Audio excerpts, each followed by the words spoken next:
क्योंकि बेखौफ बदमाश अब पुलिस से भी नहीं डरते हैं, बल्कि पुलिस को मार देते हैं। बागपत में हुई एक ऐसी ही वारदात से पूरा यूपी सन्न रह गया। जहां बेखौफ बदमाशों ने बागपत के गांगनौली गांव में सोमवार को पीएससी के 2 सुरक्षा कर्मियों समेत 5 लोगों को मौत के घाट उतार दिया और सरकारी असलहे भी लूट कर ले गए।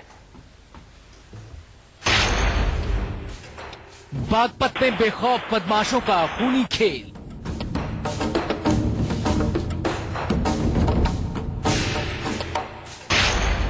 दो सिपाहियों समेत 5 लोगों को गोलियों से भून डाला।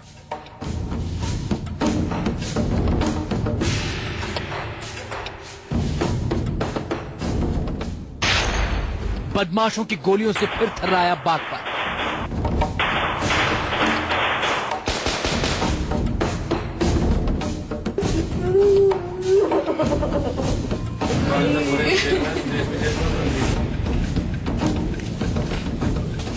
यूपी में अपराधी बेखौफ हैं।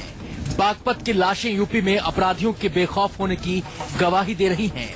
दिन के उजाले में पुलिस की मौजूदगी में बेखौफ बदमाशों ने यूपी की कानून व्यवस्था पर जोरदार तमाचा जड़ा है।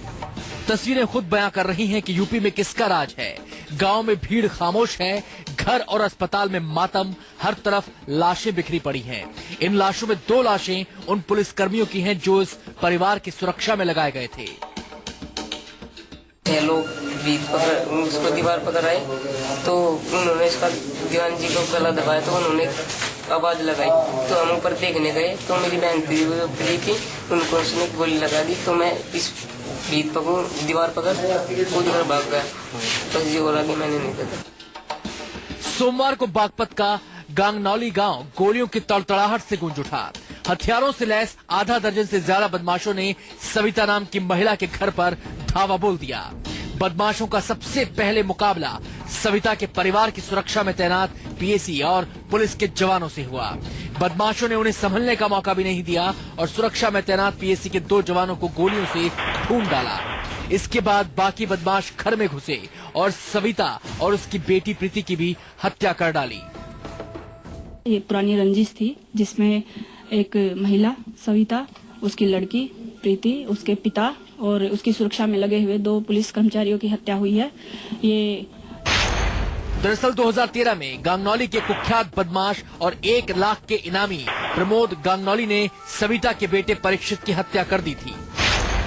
इस हत्या के मामले में सविता के परिवार के लोग गवाह थे। परिवार को लगातार जान से मारने की धमकियां मिल रही थी। सविता के परिवार की हिफाजत में पीएसी और पुलिस का सख्त पहरा लगा दिया गया, लेकिन बदमाशों ने पुलिस को चुनौती देते हुए 2 जवानों समेत 5 लोगों की हत्या कर दी। इस हत्याकांड के बाद आसपास के थानों से गांव में पुलिस बुला ली गई और पीएसी भी तैनात कर दी गई। पुलिस ने आरोपी को पकड़ने के लिए 5 टीमें गठित कर दी हैं। एसटीएफ को भी लगाया जा रहा है। इस मामले में कुख्यात बदमाश रहे प्रमोद गांगनौली के भाई प्रवीण का नाम सामने आ रहा है और उसकी पहचान कर ली गई है। एक हत्यारों में से एक को पहचाना गया है जो प्रमोद गांगनौली का छोटा भाई प्रवीण है और उसके साथ कुछ लोग और इसमें थे जिनकी अभी तलाश की जा रही है। गिरफ्तारी के लिए कोशिश की जा रही है। इस जघन्य हत्याकांड से गांव में खौफ का माहौल है। अब सवाल ये है कि जब बेखौफ अपराधी पुलिस वालों को खुलेआम गोली मार रहे हैं तो प्रदेश के बाकी लोगों की हिफाजत की कौन गारंटी लेगा। पारस जैन, न्यूज़ 24 बागपत। और बात लेडी मजिस्ट्रेट की मौत की। 7 महीने पहले 7 फेरों का बंधन, बीवी जज और पति वकील, दोनों में बेहद प्यार, लेकिन उस दिन आधी रात में पति ने एक साजिश रची और फिर 4 महीने की प्रेग्नेंट बीवी को तड़पा तड़पा कर मार डाला। जब राज खुला तो सामने आया काले कोट वाले वकील का सफेद झूठ।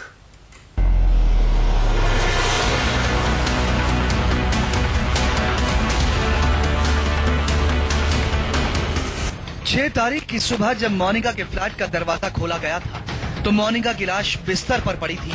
हाथ बंधे थे और शरीर पर कोई कपड़ा नहीं था, न ही शरीर पर जख्म के निशान।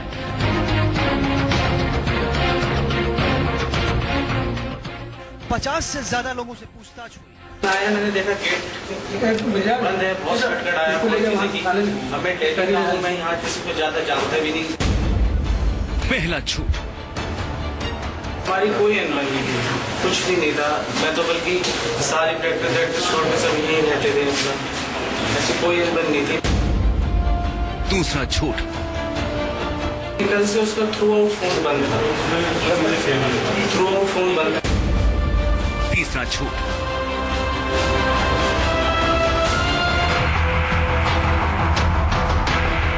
झूठ पर झूठ। ये काला कोट वाला वकील है।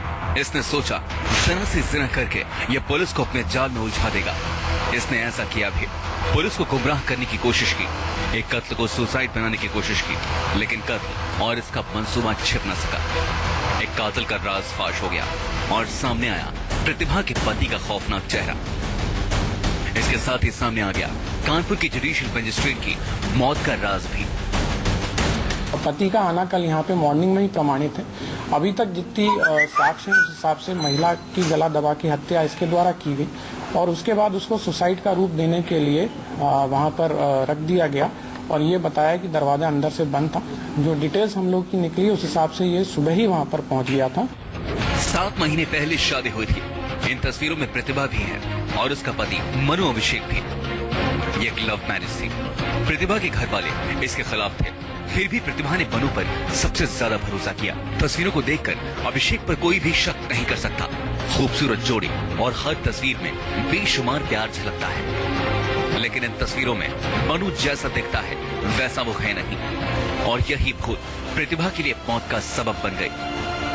प्रतिभा प्रेग्नेंट थी। घर में उसकी लाश फंदे पर झूलती मिली थी और दोनों हाथों की नस कटी हुई थी।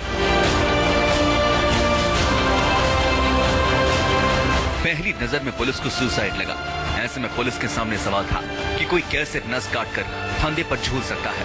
पुलिस ने फिर मर्डर थ्योरी पर काम शुरू किया और शक के दायरे में पति को भी रखा। इस बीच प्रतिभा के मोबाइल के व्हाट्सएप मैसेज भी पुलिस ने खंगाले तो सामने आया एक ऐसा राज जिसने पुलिस को कातिल के गिरेबान तक पहुंचा दिया। मैसेज में प्रतिभा और अभिषेक के बीच प्यार नहीं नफरत निकलकर सामने आई। अभिषेक प्रतिभा पर लगातार एबॉर्शन का दबाव बना रहा था और इसी बात पर दोनों में कई बार झगड़ा भी हुआ था। दोनों परिवारों में काफी कशीदगी चल रही थी, जो अभी तक की चीज निकल के आई। जो मृतका के परिवार वाले हैं वो कल भी ये चीज को कह रहे थे कि लड़का इनको अपने घर वालों से बात नहीं करने देता था। दोनों के बीच के अंदर इस चीज को लेकर कशीदगी थी और साथ ही साथ ये जो अबॉर्शन वाली बात है ये व्हाट्सएप के मैसेज से निकल के आई। प्रतिभा के घर वालों को भी अभिषेक पर शक था और पुलिस के मुताबिक दिल्ली में वकालत करने वाले अभिषेक से प्रतिभा छुट्टियों में मिलने कानपुर से दिल्ली जाती थी। इस बार शनिवार को करोलबाग में दोनों में झगड़ा हुआ, जिसके बाद प्रतिभा वापस कानपुर लौट आए, जिसके बाद से उसका फोन बंद था।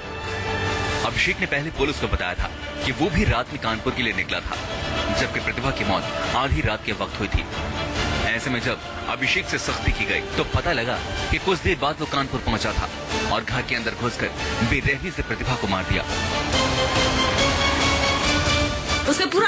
उसने पूरी घर में मिलके मेरी बहन को मार डाला है। वो फोन ही नहीं करने देते। एक बार उसने बस फोन करके यही कहा था कि ये लोग रोके कहा था कि ये लोग मुझे प्रेशराइज करते, बात नहीं करने देते कि अगर तुम लोग माफी मांगोगी तो ये लोग मुझे बात करने देंगे तुमसे या यहाँ आने देंगे। एक बार भी 60 किलोमीटर थी लेकिन एक बार भी यहाँ नहीं आने दिया उसको, ना आई हो। ये हत्या है और ये पोस्टमार्टम में भी इसका खुलासा हो चुका है कि इसकी हत्या की गई है। पीएम में तो ये एस्टेब्लिश हो गया कि गला दबा की हत्या हो रही है। इसके अंदर इसके अलावा कंट्यूजन लेसरेटेड वुंड भी है, कट के निशान है, गले पे कट के निशान है। यही चीज जब डेड बॉडी कल देखी गई तो यही सब साक्ष्य जब सबसे पहले लगे तो ये इस चीज के ऊपर इशारा हुआ कि ये आत्महत्या की तरफ नहीं, ये हत्या की तरफ इशारा कर। अभिषेक का सच सामने आ चुका है और प्रतिभा के लिए उसकी नफरत भी। अब पुलिस ये जानने में जुटी है कि आखिर बार बार अभिषेक प्रतिभा पर अबॉर्शन का दबाव क्यों बना रहा था। कहीं इस मर्डर के पीछे कोई तीसरा तो नहीं।